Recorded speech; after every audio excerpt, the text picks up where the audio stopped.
My name is Willie Kimani. I'm the Chief Commercial Officer of Naivas Supermarket.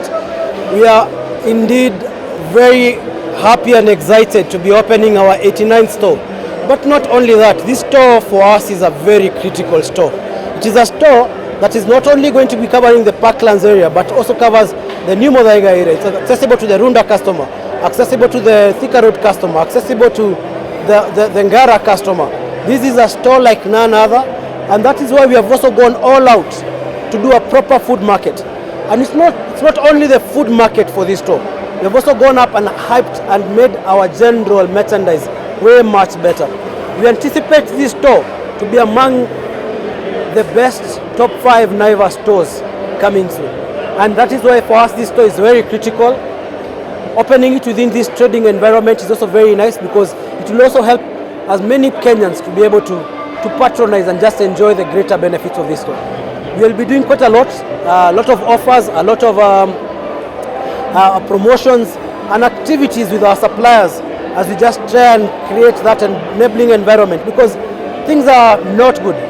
People's pockets are hurt right now, but we want to give you one proper Christmas, one proper where we actually celebrate. And today we also officially launch our Christmas season.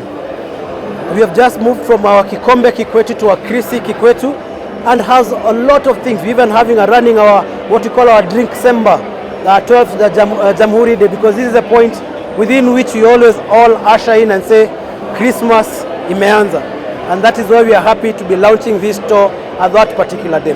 So we are quite happy.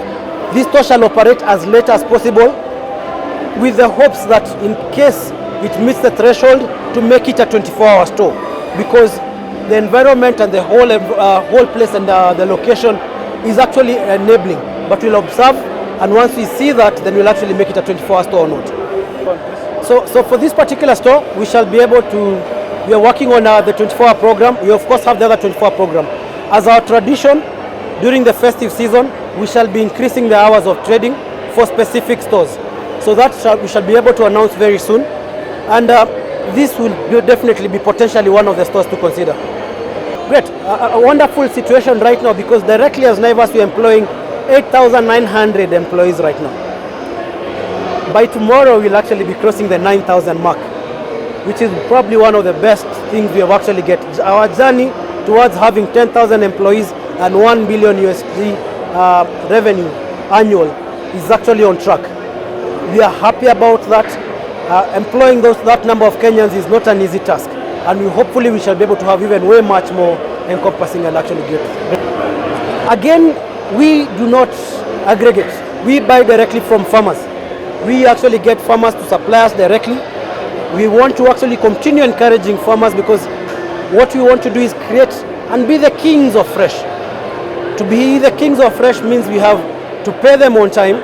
It means the access, and when it comes to returns, give them favorable terms, and that is working for us. Working with the local farmers is working for us, because that local farmer is the same person in the evening will come back to buy a shoe, to come buy toiletries and everything. So we are quite happy about that particular angle. To all the customers who are new into this environment, welcome to Naivas. Those who have never patronized Naivas, as a leading retailer in Kenya, we continue to give you value. We have scaled up our range here. The range in Ojijo is premium range at the same price as all other Naivas Kenyan stores. So all the prices here, not because you've come up market to change the pricing here is the same as all through. A favorable one.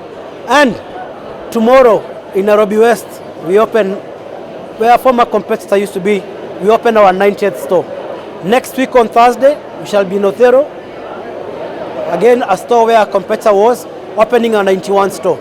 And happy before our financial year calendar ends, we shall be actually closing in on our 100th store. So we have pipelines for stores again in Nairobi, in the coastal region. We have probably one of my favorite stores in Kisii that shall actually also be opening soon. So all through to make sure that we are able to serve our customers gladly.